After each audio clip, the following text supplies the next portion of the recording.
I made it to my office after making a few calls to find Tom waiting outside for me. I decided chatting outside was a really good idea. In fact, Tom had never even been to my office before, and he was never going to go inside if I could help it. The amount of illegal military hardware... let's just say it was better if he stayed outside. Tom was a detective. Tom was, in fact, a good detective, one of the best. He was also the guy who told Melissa's parents they should call me. He was somewhere past 40, somewhere north of 220 pounds, and somewhere around 6'1". He was also as white as a sheet, and kind of unsettling to look at. He had these piercing, watery green eyes, and hair that started going silver when he was maybe 20. He was just creepy. He looked kind of like a fish. His eyes were too big to be normal. His lips were kind of thin. It's a hard image to get in your head, I know, but he was something. "You look like shit, Frank," he said. "You look like a dead fish, Tom," I answered, because I'm just the nicest. "Yeah, I deserve that. What's up, Frank?" "Well, I have something on the missing girl." He stared at me blankly. "Missing girl? ? "The Lee kid, Melissa Lee." "Oh, shit, yeah, the Lee kid. Yeah, shame about what happened. Don't know what information you could have, though. I mean, gas line blew up the house. Shitty timing, too." I was incredibly confused. Understandably. "I'm sorry, what?" I asked, digging out a pack of cigarettes from my bag. He talked on it while I thumbed one out and got it lit. Hadn't smoked since the old days. Gave it up when I gave it all up. It was a good time to pick back up a bad habit, though. I figured I was going to have to do some things that a man ought to have a cigarette while he's doing. And I was fine with that if I found the girl. "Yeah, Frank, forensics went in on the house. Looks like the gas fireplace, one of them no real wood fireplaces, eh? It looked like the line leaked out," he told me, shaking his head. "Looks like the kid went in there. We figured a reed maybe or some shit. Steady. Triggered the fireplace with a remote. Boom. Flambéed Lee family." "Don't be a bastard, Tom." What do you mean the kid went in there? The kid, the Lee kid?" I asked, frowning. "There's no way the kid..." See, I trailed off. I didn't want him knowing that I was on the scene when the house blew up, or was set on magic flamethrower fire / weird chemical powder. That was a theory I had. Things had gotten tangled enough as it was. "Yeah, the Lee kid. I mean, who the fuck else would it be, Frank? I got a call from the father a few hours before the house went up. Said to call off the investigation. Said that the kid came home." My head was starting to hurt just a bit. Nicotine was 1,000 promises to help, so I took a drag to fill my lungs as much as possible and exhaled real slow. Someone had called the house a few hours before the house went up. Probably around the time it was set on fire, or before. Convinced them that it was the Lee father. God, I couldn't even work it out in my head. It was planned way too well. The kid had been the mark for some time. I was sure that these people probably knew all about her and her family. It had all the markers of somebody really smart running a dirty con, but the question was who was conning who, and what was the end game? What did they get? What did they get out of it? Mel wanted to con the cultists. The cultists were trying to con her. Maybe the family was trying to con the cops. It didn't make any goddamn sense. It was fucking Gibraltar all over again. How do you know it was the Lee kid? I asked, feeling a slight cold creeping into my gut. Dental records. The kid's skeleton was all but destroyed. Debris, hot gas fire. Secondary explosions. The teeth were intact enough, though. The height matched the kid? Oh, yeah, approximate height matched. But, Frank, it was a disaster out there. The parents were likely drunk. The room had time to fill up with the gas. DNA. Did DNA match the kid to the parents? Frank, you think these people are in the registry? They had a fucking estate. It's not like they're criminals. Or, any other reason for them to be in the system. Jesus, what the hell is this about? Teeth. That's what it was about.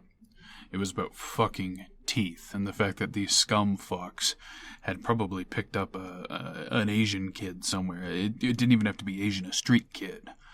Someone they found in the city, because the city was so big it was stupid. They picked up the kid, torn his teeth out, torn out Melissa's teeth, swapped them, crushed his skull, burnt his corpse to ash. Jesus Christ, it's exactly what I would have done to make someone disappear. And that pissed me off. Because poor Melissa Lee was sitting somewhere dark and cold. A lot of pain, no teeth. Jesus. And that's it? Case closed? I demanded. Frank, Christ, there's a cop killer loose in the city. All kinds of organized crime activity. Major shit's happening right now. Half the city's nearly on lockdown. Everyone's pulling doubles. It's a storm out there right now. The fuck do you want from us? This is Blackwood. Next stop, hell. He spat. We investigated to the fullest. The kid's not dead, Tom. The kid's not fucking dead, damn it. Frank, dental matches. You'll never convince the city to do a DNA test on anything but a sure thing. What evidence do you have? Yeah, what makes you think this kid is alive? What made me think the kid was alive? Cult. That's what. It was a cult. Well organized, with an incredibly smart, charismatic leader and an unknown amount of resources who waited for a natural upswing in crime to blow up somebody's house after kidnapping their kid. Son of a bitch, they're good, I muttered. At some point, I had started pacing. Frank, you sound like a fucking crazy person. Maybe you need to take a step back and think about things. Tom told me, good and slow, nice and quiet. The way you make a threat without actually making a threat. I stopped pacing and I stared at him. What if he was right? I was starting to wonder just what these people could be after with this girl that they go to such lengths. I mean, yeah, magic, but that was bullshit, I was sure of it. Unless they didn't go to such lengths. What if I had snapped? I'd been neck-deep into some shit in my day. I had seen the worst humanity had to offer, and I had offered plenty of it myself. I had killed and fought until I had my fill, and then killed and fought some more. Had I lost my goddamn mind? I was afraid. It couldn't be, though. The girl's duffel was sitting on my bike. I'd left Marcus's place at 10:32 in the morning. It was 11:48. I hadn't lost too much time. Yeah, you're right. You're right, Tom. I told him, slumping. I didn't need the cops getting up my ass. I need to take some time. Calm down. It's just... Oh, shit, man, it's just wrong, something like that happening. Just fucking wrong. I know, it sucks. It's bullshit. It's gonna be one of the things that keeps me up at night for a while, but shit, man, it's a crime wave, and I need to get back to work. And you need You need to go inside and pour yourself a drink and think about something else, he replied, his tone softening at the end. He stepped up, patted me awkwardly on the arm, and said, hey, just take some time off, Frank. You can't win them all. Yeah, you're right, of course. Yeah. I managed, doing my best ashamed face. He gave me an apologetic, slightly nervous look that people usually only show to crazies and meth addicts, and then bade me farewell. I let him drive off, standing there patiently before I shook my head, turned, and marched into my office. I got me a building when I came to the city.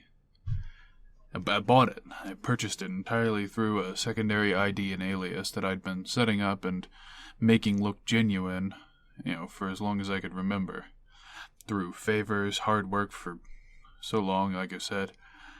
That was before I kicked out of the old days. I made sure when I was ready to go I had 2 or 3 very legitimate IDs. The building started out a real shithole, a squat 2-floor thing with enough room downstairs for a nice office and everything. Back room, workout area. 2nd floor, that's where I kept all my stuff and generally where I slept unless I was too drunk. It's also where I showered, etc., etc. It had previously been a set of 3 apartments up top and a storage area over top of a convenience store. But I reworked it into a single apartment by essentially ripping out the walls in all the apartments, changing the door setups, and finishing the area previously used for storage, because I am delightfully handy. It also gave me room for a workout room. I actually managed to get a plumber in to do a decent full-sized, oversized tub, actually, that I could fit in. Don't get fucky with me. Sometimes you need a good hot bath, and nothing beats a big-ass bathtub. I can float in that thing. It's a custom job. Cost me a lot of money. A lot of money. Anyway, about 2 years of work, when I wasn't working on cases, and, getting established as a reliable investigator and all that, the place had gone from a shithole to, only kind of a shithole. I made my way to the door, which I had replaced with wood when I redid the front wall to make all the glass go away. Unlocked it and headed in. My path ended at the back room where the fax machine and my weapons cabinets were located. In that room, there was a door. I stared at it a moment, kind of uncertain. The basement was... it was unsettling, all right? Last time I'd been down there was when I bought the place, and it felt like I was being watched, like somebody was breathing down my neck, and not in the fun way. It was a lot like back in the day when I knew someone was following me on instinct alone, or with my psychic powers or whatever, but I couldn't find the person following me. That's what it felt like. Frightening stuff. Apparently there had been some hangings on the property the building had been located on a long time before Blackwood got big. Long time ago when hanging was still frontier justice. Or whatever. I'm not even sure what frontier justice means. Either way, I opened the door and walked down the goddamn stairs because I am a man, and I am not afraid of dark basements. The floor was cement with a suspicious fucking stain right in the center that the realtor assured me was absolutely super not blood. Shelves stood on all the walls around, mostly empty. I headed to a nearly unmarked wall that I had installed a shelf in front of, dragged the shelf out of the way, and then walked back to the stairs and grabbed a pair of U-shaped chunks of metal off a different shelf. Then it was as simple as walking back to the wall, pressing the metal to specific places on the wall, and pulling.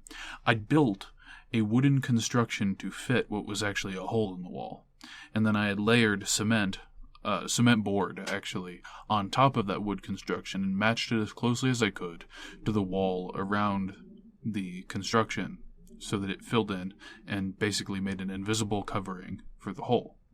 After that, I screwed on some powerful magnets on the back, giving me a way to attach shitty metal handles, which I could then use to drag the wall out. Getting the handles back off was 2.5 bitches, but hey, it worked, and it was secret, and it was cool. That was a covert entrance to my tiny, unfriendly-feeling budget Batcave.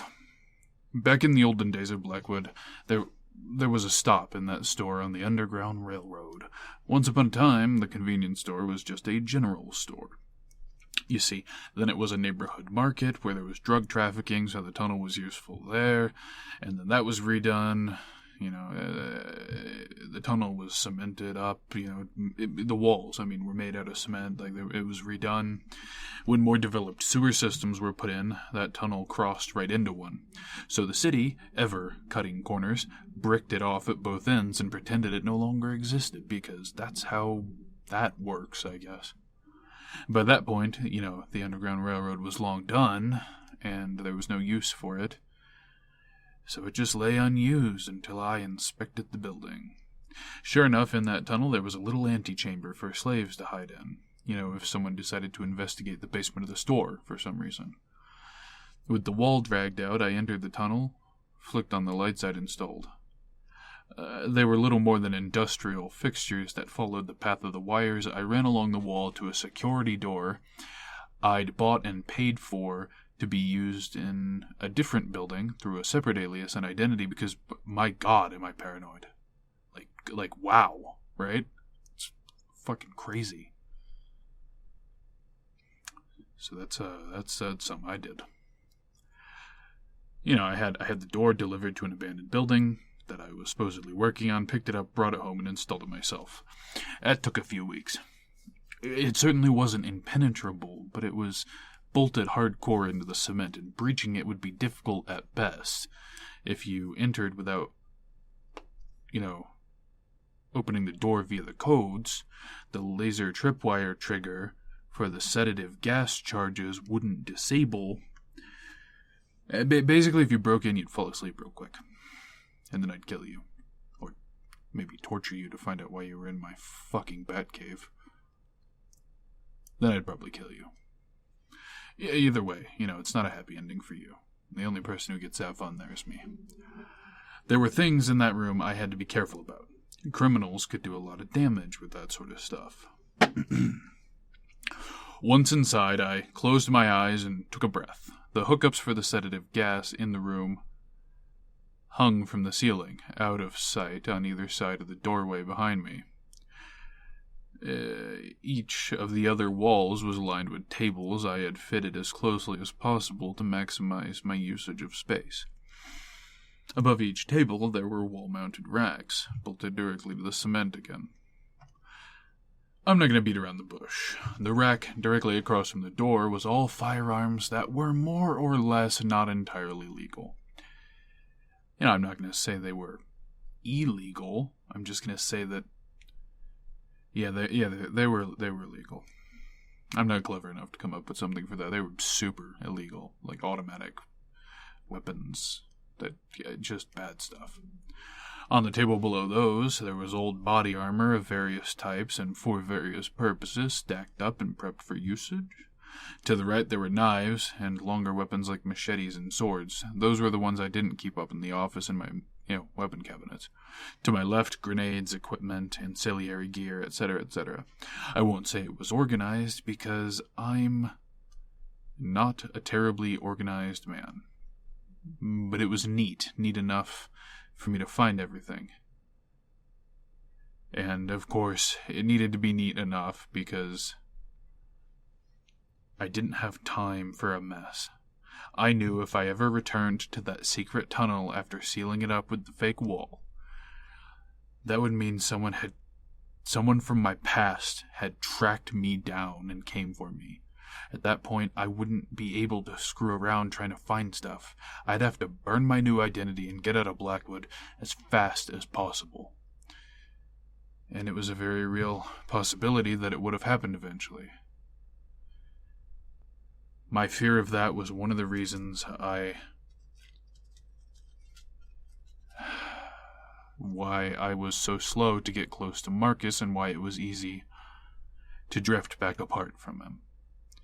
Back when we were actually together, I thought it was safer for him if we didn't stay together. I really did. Whatever we wound up being, I did love the man. While I worked the heaviest body armor I had into a bag, I wondered if that was just the case. He was a grown-ass man. Maybe if I had just told him, we could have been something more. He'd been keeping secrets from me, but I hadn't even told him my real name. He only knew me as Frank Silver. You gotta know what that kind of thinking means. When you start thinking about people you love but you're not with because of various reasons, that means that you're preparing to get killed. So I shut it down, dragged out the grenade case with the sunburst grenades I'd used at the house. Bagged 2 of those with the armor. A few more things had to be packed up.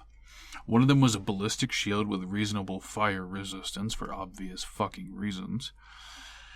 And also they had a good level of protection against low to mid-size small arms fire. I figured that shield would be worth something against Harpoon if I went toe-to-toe with him again.